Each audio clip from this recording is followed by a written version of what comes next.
Abu Hamid Al-Ghazali, a Muslim scholar, jurist, philosopher, and mystic of the 11th century.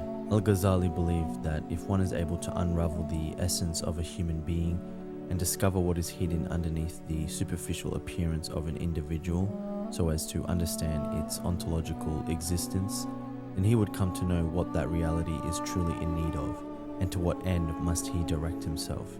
In other words, he will come to know the purpose of life. This video will attempt to address Al-Ghazali's understanding of human nature and what is befitting and required of the individual once we know its nature. The Prophet Muhammad once said, "There is within the body of the human being a piece of flesh. If it is sound, the whole body is sound, and if it is corrupt, the whole body is corrupt. Truly, it is the heart." Al-Ghazali uses this statement as his foundation. Asserting these words by the Prophet demonstrates the essence of the human being, and that it is the heart which defines man and distinguishes him from animals. However, it must be noted that Al-Ghazali here is not speaking of the physical heart, that which can be found in both humans and animals, but a more subtle entity, a divine reality, something which is unique to man, located within the inner depths of the individual, referred to as the spiritual heart. This spiritual heart is also known by other names such as the soul, the spirit, and the intellect. However, these terms are used to address a different aspect of the one entity. This video will focus on the spiritual heart and its purpose. Al-Ghazali argues that the human being is of a dual nature. That is, he is both a corporal and incorporeal being, comprised of matter and spirit, poised between animals and angels. So when I, God, have formed him and breathed into him of my spirit, prostrate yourselves before him. Here, God is speaking to the angels, describing the two aspects of the human being: form, which is the outward material aspect of the individual, fashioned out of clay, and the inner aspect, that which is of God's own essence, worthy of being prostrated to by the angels. It is this essence or spirit of God that creates awareness in man, that makes him conscious, able to ponder his internal nature and apprehend the heavens. However, Al-Ghazali believes that the true essence of the spiritual heart is unknowable to man and is only truly known by God. Though suffice to say, according to Al-Ghazali, the spiritual heart is a subtle and immaterial principle, a fundamental substance of the human being that determines the individual's unique nature and personality. It has the ability to comprehend, to perceive, and experience the world. Therefore, it is also a rational entity that can either draw the individual towards peace and happiness or cause its own destruction. Since man is endowed with this spiritual nature, he has certain spiritual needs which can be achieved by the physical body, as the human being is intrinsically connected to both realities, neither being fully one or the other, but a perfect synthesis of both, and so it is imperative to nurture and cultivate both aspects of the human being. Just as the human body needs food and water to live, the heart is also in need of nourishment.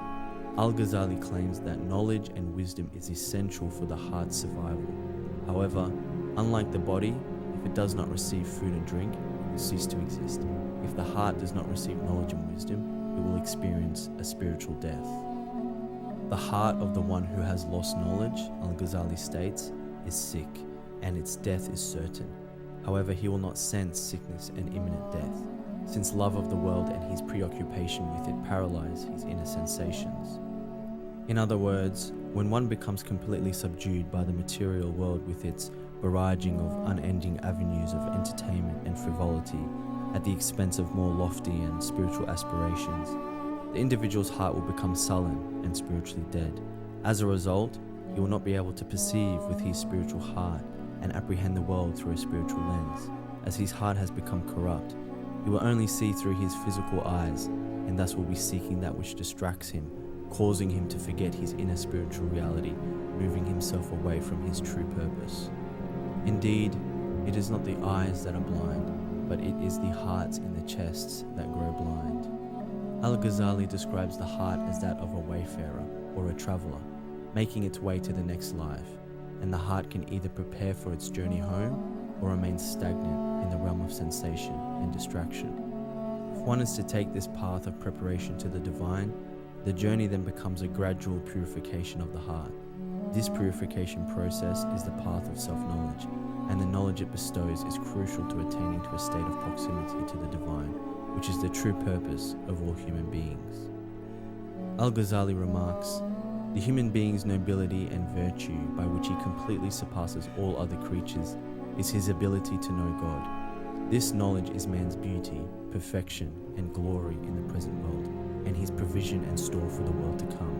Indeed, he prepares himself for the knowledge of God through his heart, for the heart is that which perceives God, that which draws near to him, that which works for his sake, that which rushes toward him, and reveals that which is in the presence of God. For it is the heart which is accepted by God if it is delivered from all besides God, and it is veiled from God whenever it becomes immersed in anything other than God. Therefore, it is incumbent upon the human being to rid his heart of all that which is other than God, or seeks to mislead him from his remembrance. However, that is not to say that he should become a recluse or a hermit in constant meditation and contemplation. As we have said earlier, both natures of the human being need to be nourished. What is meant is that his heart should be emptied of all that seeks to drag him to destruction and demise, and he must purify his intentions so that they are in accord with the divine will. Al-Ghazali proclaims, "The intention underlying all forms of reverence and bodily acts of worship is the purification, subduing, and emptying out of the heart. The one who purifies it will find success, and the intention underlying its purification is the attainment of the lights of faith within the heart, by which I mean the dawning of the light of spiritual wisdom." That is what God intended by saying, "As for the one whom God wills to guide, he opens his heart to Islam, and the one whose heart has been opened by God to Islam is following a light from his Lord."